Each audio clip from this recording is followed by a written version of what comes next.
Daniel walked through the wide stone road that led to the gates of the grand palace. The towers of the palace rose high in the bright sky, shining in the morning sun. The sound of soldiers training echoed from the yard, and the smell of dust and metal filled the air. He was not dressed like a man of wealth or power. His clothes were simple, his boots worn from long travel, and his blade was plain, hanging at his side. Yet there was a steady light in his eyes, a calm strength that many noticed as he passed.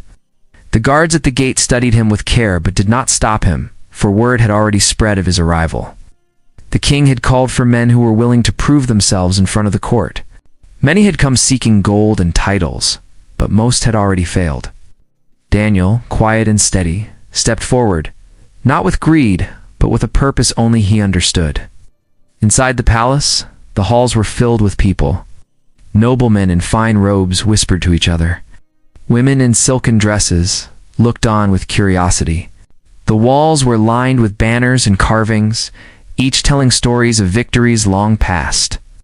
At the far end sat the throne, tall and carved from shining stone, where the king waited with his crown set upon his head. His presence filled the hall. The court fell silent when Daniel entered. His steps echoed softly against the marble floor, but his face showed no fear. He came before the throne and bowed only once, not in weakness, but in respect. The king watched him with sharp eyes. "You're Daniel," the king said, his voice strong. "You have traveled far to stand in this hall. You know what I offer? Riches beyond measure. Gold, jewels, lands, and honor. Speak, and it shall be yours if you prove yourself." The courtiers leaned in closer. Many had heard the same promise. Chests of gold, treasures gathered from across the lands, all waiting to be claimed. Every man who came before Daniel had begged for it. Yet when Daniel lifted his head, his words carried something different. "I do not ask for gold," he said, his voice calm and clear. "I do not seek jewels or lands. I ask for the hand of your daughter, Claire." The hall gasped. Murmurs broke out, voices rising in disbelief. The courtiers whispered to one another, their eyes wide. Some laughed in shock, others shook their heads. For no man had ever dared to speak those words in such a way. The king leaned forward on his throne. His gaze was sharp, his hand heavy upon the armrest. "Do you even understand what you ask?" he said slowly. "Claire is no prize to be won. She is my fiercest daughter. She carries the strength of 10 men and the fire of the crown. To ask for her hand is to seek more than beauty. It is to challenge her spirit. Many fear her. None have claimed her." Daniel did not look away. His voice did not tremble. "I know what I ask," he said. "I do not see her as a prize. I see her as the one I wish to stand beside. I ask for the chance to prove myself, not with gold, but with the courage to face her fire." The king studied him in silence. His eyes searched Daniel's face, looking for weakness, for arrogance, for lies. But there was none. Only the calm strength of a man who knew his path. At last the king leaned back, his lips curved into something between a smile and a warning. "If you wish to stand beside her, then you must face her. You will not have her hand by words alone. You must prove to her and to this court that you are worthy. If you fail, you will leave with nothing. Do you accept this?" Daniel nodded once. "Accept." The hall stirred with noise once more. Some pitied him, some admired his courage, and some believed he would not last a single day. But Daniel did not waver. His eyes remained steady, fixed not on the gold that had been offered, but on the path he had chosen. That night, as the sun sank and the palace walls glowed in the red light of dusk, whispers of Daniel's request spread through every corner of the kingdom. Oh, many thought him foolish. Many thought him brave. And far above in her chamber, Claire heard the words for herself. Her lips curved into the faintest smile, but her eyes remained fierce. She was ready to meet the man who dared to ask for her hand. The morning air was sharp and cool when Daniel walked into the training yard. The wide ground stretched beyond the palace walls, covered with sand and marked with old scars from battles and practice. Soldiers stood along the edge, their armor shining in the sun, their faces eager to see what would happen. The sound of steel clashing and the smell of dust filled the space. All eyes turned toward the center where Claire stood waiting. Claire was tall and strong, her silver armor polished and gleaming. Her long hair was tied back, and her eyes held the same fire that people spoke about in whispers. She held a long spear in her hand, the weapon she had trained with since she was young. Her presence was enough to silence the men around her. Some feared her, others admired her, but none dared to face her in combat. Yet now Daniel had asked for her hand, and the king had allowed it to be tested. Daniel stepped forward slowly, his plain sword at his side. He wore no fine armor, only a simple chest plate and leather straps, enough to protect him, but not enough to give him any advantage. He knew he was being tested, not with gold or strength alone, but with courage and resolve. The king sat upon a raised platform, watching with a calm but firm face. The court gathered around him, noblemen and women whispering among themselves, their eyes wide with excitement. The air was heavy with expectation. Claire's voice cut through the silence. "You asked for me, Daniel? But do you even know what that means? I am not a prize. I am not a jewel to be placed on a crown. If you want to stand beside me, you must show me you can endure what others cannot." Daniel nodded, his eyes steady. "I do not seek to own you. Ask to prove that I am worthy to walk with you." Her lips tightened, almost into a smile, but her eyes never softened. She raised her spear and moved forward. The clash began. Her strikes came fast, the spear moving like silver lightning in the air. Daniel blocked with his sword, the impact ringing in his arms. She pressed forward with force and speed, testing his balance, testing his strength. The soldiers watching murmured, some shaking their heads, thinking he would fall within moments. But Daniel held his ground. He moved carefully, not with wild power, but with patience. He watched her, reading the rhythm of her strikes, waiting for small openings. She struck again, sweeping low, then high. Daniel stumbled, his knees striking the sand, but he rose quickly. His breath came heavy, his arms burned, but his eyes never left hers. Claire saw it, that unshaken fire, and she pressed harder. The battle stretched on. Daniel did not strike to wound her. His blows were measured, controlled, as if he respected every move she made. Claire drove him back again and again, her spear flashing in the light, but he would not yield. The sand beneath them grew dark, where their boots dug deep. Last, after what felt like hours, Claire lowered her weapon. She did not speak at first. She looked at him, his chest rising and falling with heavy breaths, his sword chipped at the edge, his arms shaking, but still holding firm. Around them, the court whispered in surprise. Few had lasted this long against her. "You are not like the others," she said finally. "Most men beg for wealth, and when they face me, they fall in moments. But you rise again and again, even when the weight is too much. You fight not with greed, but with resolve." Daniel said nothing at first. He only stood there, his hand tight on his sword, his body aching, but his spirit unbroken. Then he said, "I did not ask for gold. I asked for you, because I see more strength in you than in any treasure. If I am to prove myself, it must be beside you, not before riches that fade."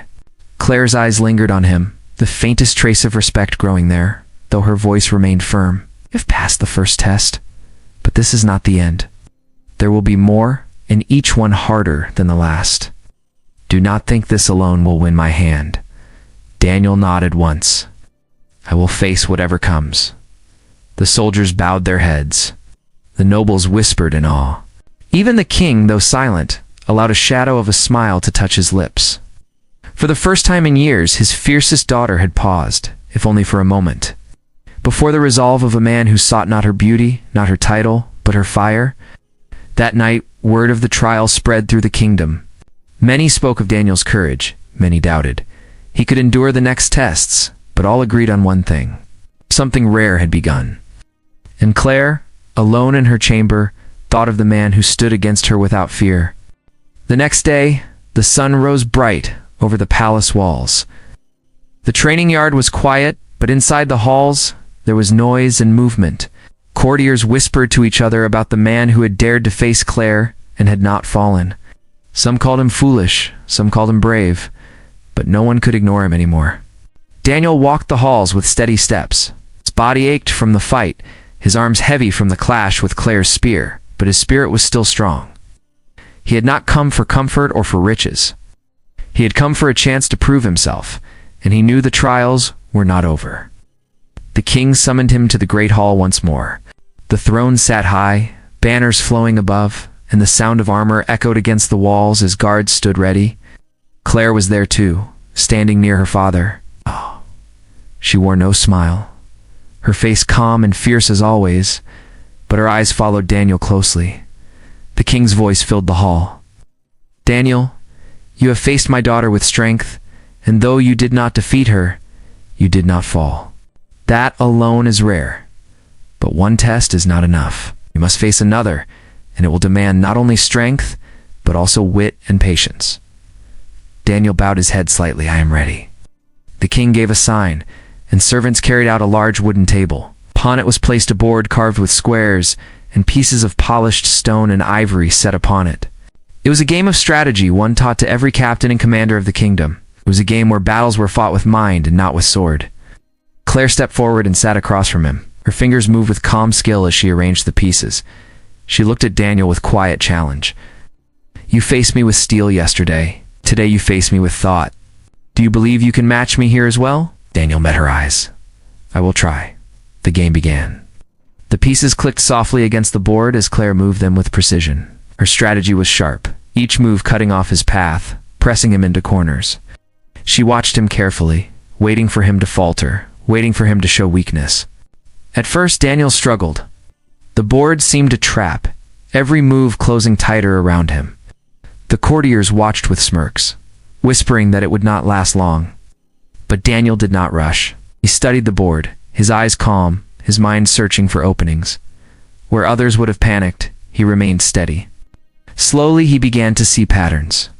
He moved his pieces carefully, shifting his position little by little, building strength where Claire thought he was weak. She raised her brows when she noticed it. He was not a master, but he was not careless. He learned as the game went on, adapting to her style. The hall grew quiet as the game stretched longer than anyone expected. Claire pressed him hard, but Daniel found ways to resist. He sacrificed some pieces to gain ground in other places. He allowed her to think she was winning, then struck at her side when she was least ready. For the first time, Claire leaned back in her chair, her lips curving slightly. It was not defeat, but it was respect. Daniel had forced her to take him seriously. In the end, Claire won the match. Her final move placed him in a corner he could not escape. The courtiers clapped softly, proud that their princess had remained unbeaten. But the victory was not as complete as they thought. Claire knew it, and so did Daniel. "You lost," one of the noblemen said with a sneer. "You thought you could outsmart her, but she is beyond you." Daniel ignored the man's words.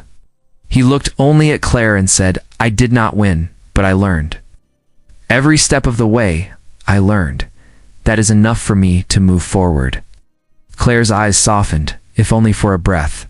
"You are different, Daniel. Others come seeking glory, and when they lose, they curse the game or flee in shame. You lost, but you gained something instead. That is rare." The king's voice cut through the hall. "But 2 trials have passed, strength and wit. But there is one more, and it will decide your fate. You must go beyond these walls and face the wildlands. There you will find a relic guarded by dangers no man has faced and lived. Bring it back, and you may yet earn what you ask." Daniel bowed his head. His body was tired, his mind stretched, but his spirit burned brighter than ever. He knew the path ahead would be harder than anything he had faced, yet he did not waver. That night, as the palace slept, Daniel prepared for the journey. And Claire, standing at her window, looked out at the stars. She wondered for the first time if he might truly be the one to walk beside her. Daniel left the palace at dawn. The gates opened slowly, and the sound of heavy iron echoed across the courtyard. He stepped out onto the wide road that led into the wildlands, carrying only his sword, a small shield, and a pack of food and water. He wore simple armor, not the shining kind of the royal guard, but strong enough to hold against blows. Behind him, the palace towers stood tall, watching as he walked into the unknown. The land beyond the walls was harsh and endless. Dry winds carried dust across the ground, and the air was filled with the cry of distant birds. The path twisted through broken hills, and sharp stones cut at his boots as he walked. He had been told, that no man had returned from this place alive. Some had gone seeking the relic, but the land had swallowed them whole. Yet Daniel pressed forward, each step steady, each breath calm. The first day was long. He crossed a valley where the sun burned his back and shadows stretched like claws across the earth. At night he made a small fire and sat beside it, his sword resting near. He thought of Claire, of her fierce eyes and the strength in her hands. He did not think of her as a prize waiting to be claimed. He thought of her as a fire he wished to stand beside, a fire that demanded courage. That thought kept his spirit alive. The second day brought danger. As he walked through a canyon, dark shapes moved on the cliffs above. Wolves, lean and hungry, their eyes glowing in the dim light, crept down toward him. Its growls echoed against the stone walls. Daniel gripped his sword, his heart steady. The first wolf leapt, teeth flashing. Daniel swung hard, the blade cutting through the air. The fight was fierce, claws striking at his shield, jaws snapping near his arms. Dust rose around him as he battled them. His strength wavered, his arm burned, but he did not give up. When the last wolf fell, he stood breathing heavy, his body marked with cuts but his will unbroken. He rested only a short time before moving on. The relic would not wait. By the third day he reached the ruins. Broken towers jutted out of the earth, their stones cracked and worn by time. Vines crawled over them, and the ground was scattered with old bones of men who had come before. In the center of the ruins stood a tall stone altar, and upon it lay the relic, a small crown of silver, glowing faintly with light. But he was not alone. A guardian waited, tall and dark, covered in armor made of old iron. Its eyes burned red. And in its hands was a blade larger than Daniel's body. With slow steps, it moved forward, each strike heavy enough to crush stone. Daniel raised his shield and sword. The clash was like thunder. Sparks flew with every strike, and the ground shook beneath their feet. Daniel was thrown back again and again, his shield splintered, his arms shaking. But each time he rose, studied the guardian, its slow but powerful strikes, its pauses between attacks, looked for a weakness. At last, when the guardian raised its blade high for a final blow, Daniel rolled to the side and struck at its leg. The iron cracked, and the giant stumbled. With all his strength, Daniel drove his sword into the weak spot again and again. The guardian roared, its body falling with a crash that shook the ruins. Then it lay still, its red eyes fading into silence. Daniel stood, his chest rising and falling, his sword chipped and his shield broken. He walked to the altar and lifted the silver crown. It was lighter than he expected, glowing softly in his hand. He held it high, not in triumph, but in quiet victory. The journey back was long, his body was weak, but his spirit carried him through. Days later, when the gates of the palace came into view, the soldiers on the walls cried out in shock. They had thought him lost, like the others. Yet here he was, carrying the relic in his hand. The gates opened, and he walked through, his steps slow, but proud. The people gathered, their voices rising in awe. The court rushed to see him, and whispers filled the air. He had done what no one else could do. He had gone into the wildlands and returned alive. At the top of the steps, Claire stood waiting. Her eyes locked on his, and for the first time she allowed herself to show what she felt. It was not pity, nor surprise. It was respect. Daniel placed the relic at her feet, then bowed his head. His body was weary, but his eyes shone with the same steady fire as when he first entered the palace. He had kept his word. The great hall was filled with people when Daniel entered. How did? His steps echoed against the marble floor, and the sound carried through the chamber. He walked slowly, the silver crown in his hands, his body weary, but his spirit unbroken. The courtiers rose to their feet, whispering in awe, for they had never seen such a sight. No man had ever returned from the wild lands with a relic, and yet Daniel stood before them, alive. The king sat tall upon his throne, his crown shining in the light of the torches. His face showed no surprise, only a deep, steady gaze as he watched Daniel approach. At his side stood Claire, her armor catching the glow of the fire, her eyes sharp but filled with something new, something different than before. Daniel came to the steps of the throne and bowed, placing the relic at the king's feet. The hall fell silent, every voice hushed as they waited for the king's judgment. You have done what no other man could, the king said, his voice steady. You faced the wild lands, the wolves, the guardian, and you returned with the crown. I offered you gold and jewels, but you refused. You asked for something greater, something far more dangerous, my daughter. The king's gaze moved to Claire, then back to Daniel. Tell me once more, why do you seek her hand? Is it glory? Is it pride? Or do you truly know what you ask? Daniel lifted his head, his eyes meeting the king's without fear. His voice was calm but strong. I do not seek her for glory, nor for pride. I seek her because she is the strongest person I have ever known.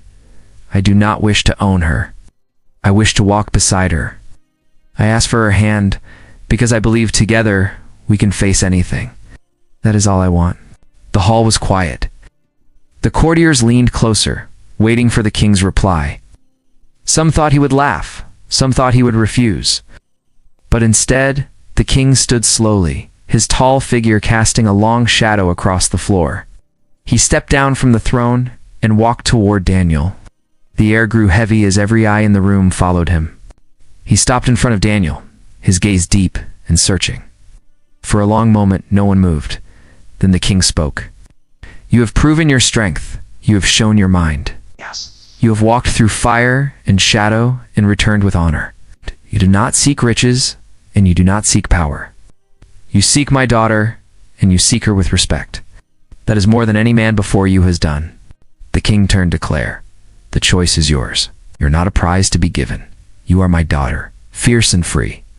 If you wish to walk with him, then so be it. If not, then he shall leave, and his trials will end here. All eyes turned to Claire. She stood tall, her spear in her hand, her face calm, but her eyes alive with fire.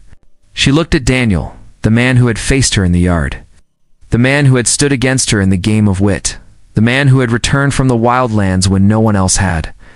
She saw the scars on his arms, the weariness in his face, and the steady flame in his eyes.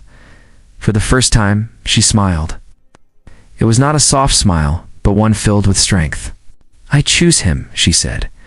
Her voice rang through the hall, strong and clear. He has proven himself not just to you, Father, but to me. He does not fear my fire, he respects it. That is the man I will stand beside. The hall erupted in sound. Some cheered, some gasped, some whispered in disbelief. The courtiers who once doubted now bowed their heads. The soldiers struck their spears against the ground in salute. The king raised his hand, and the hall grew quiet again. Then it is decided, he said. From this day forward, Daniel shall stand beside Claire. He has earned her hand, not through gold, not through pride, but through courage and respect. Daniel looked at Claire, and she looked back at him. Their hands met, firm and steady, not as strangers, not as conqueror and prize, but as equals. From that day, the story spread far and wide. Travelers carried it across the lands, telling of the man who refused gold and asked instead for the fiercest daughter. They told of his trials, of the wolves, of the guardian, of the crown, and of the day when the fiercest woman in the kingdom chose him, because he was not afraid of her fire. And so, Daniel and Claire stood together, side by side, their names carried in every tale. Not as king and queen, not as master and servant, but as two flames burning brighter together than they ever could alone.